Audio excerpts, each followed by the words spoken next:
On Sunday, Pentecost Sunday, we concluded the teaching series, Anxious for Nothing, but Prepared for Anything.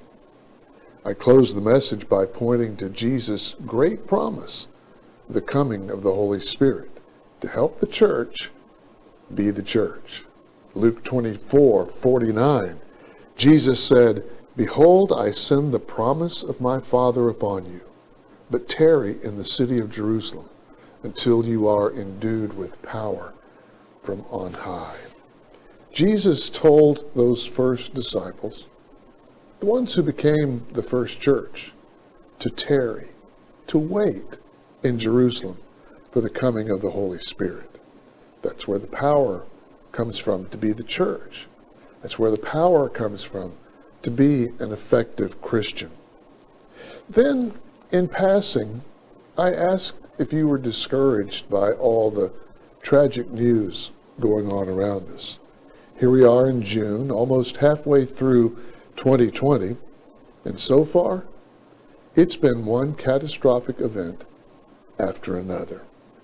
I made the comment that the Holy Spirit is the source of comfort. Maybe you caught that, and maybe you didn't. The way this year is going, I don't want us to miss that important promise. In our present state of affairs, we need the Holy Spirit. So I want to transition into a series on the work of the Holy Spirit in difficult times. This is the starting point. The Holy Spirit is the source of comfort. Miraculous comfort. First, let's think this. Jesus promised it. John chapter 14, we find the account is sort of a similar time frame to where we were in Luke 24, except John 14 is before the crucifixion and resurrection, where Jesus is beginning to tell the disciples that the time is coming for him to depart. And in John 14, verses 1 through 3, Jesus said, "Let not your heart be troubled. You believe in God, believe also in me. In my Father's house are many mansions. If it were not so, I would have told you. I go to prepare a place for you. And if I go and prepare a place for you, I will come again and receive you to myself, that where I am, there you may be also." We remember those verses frequently. But he goes on.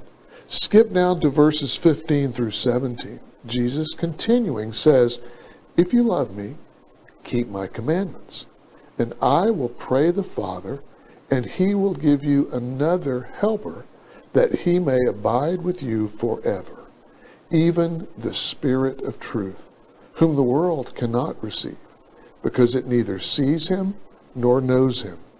But you know him, for he dwells with you and will be in you." Another helper. The word translated helper there is from the Greek parakletos, which translates literally comforter.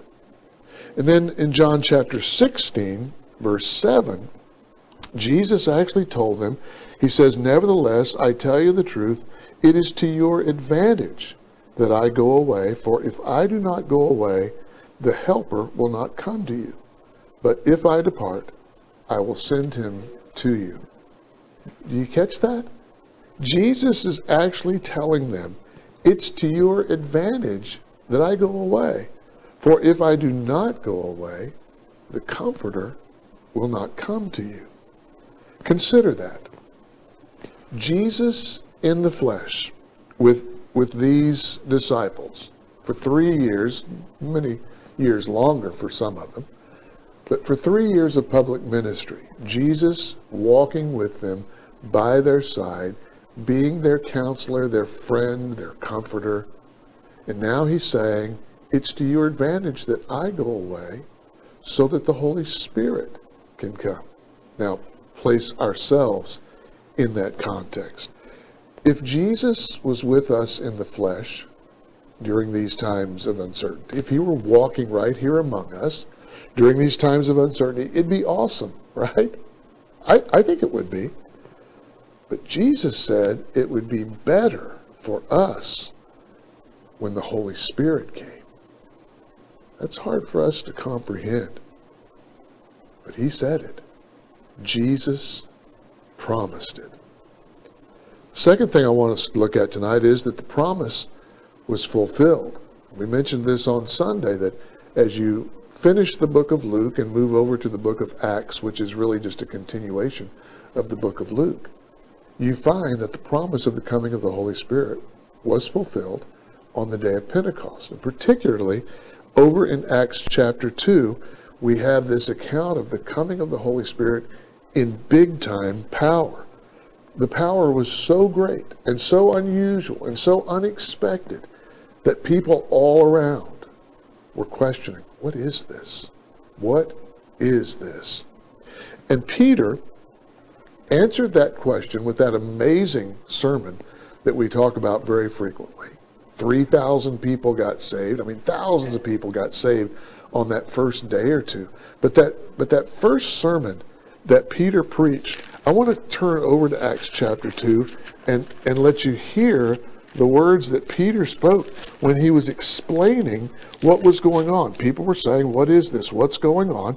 And in verses 32 and 33, look at Peter's remark.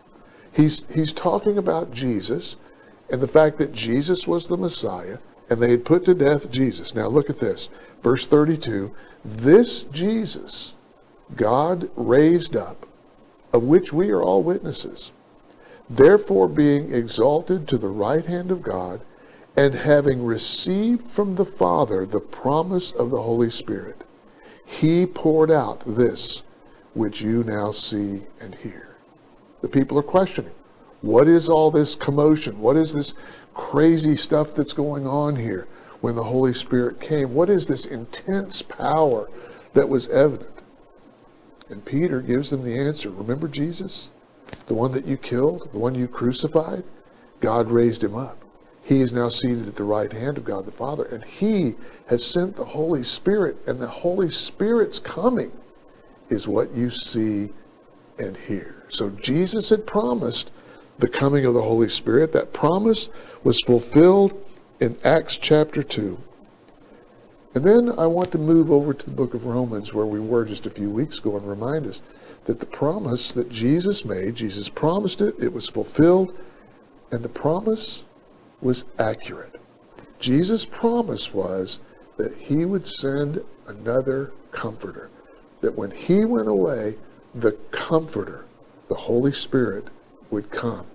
And in in the book of Romans, chapter 8, you may remember when we looked at this, Romans 8:26, we have that wonderful passage where it says, the Spirit helps us in our weaknesses. We do not know what we should pray for as we ought, but the Spirit himself makes intercession for us with groanings which cannot be uttered. He who searches the hearts knows what the mind of the Spirit is, because he makes intercession for the saints. And remember this last phrase? I love it. According to the will of God. Jesus promised it, the promise was fulfilled, and the promise was accurate, that the Holy Spirit would come and be our comforter. And when things got so tough, the Holy Spirit would make intercession for us with groanings which cannot be uttered. When things are so tough that we don't even know how to pray, when the circumstances around us are beyond understanding, when the invisible infectious germ threatens our very existence, when we realize that what we need is a miracle. And as we watch the news in the evenings, how can we not but realize that what we need is a miracle? What we need as a country is a miracle. What we need in the church is a miracle. And my friends, what you and I need in our lives is a miracle. The Holy Spirit is our helper, our comforter. Pray and continue to pray for His presence in your life every day.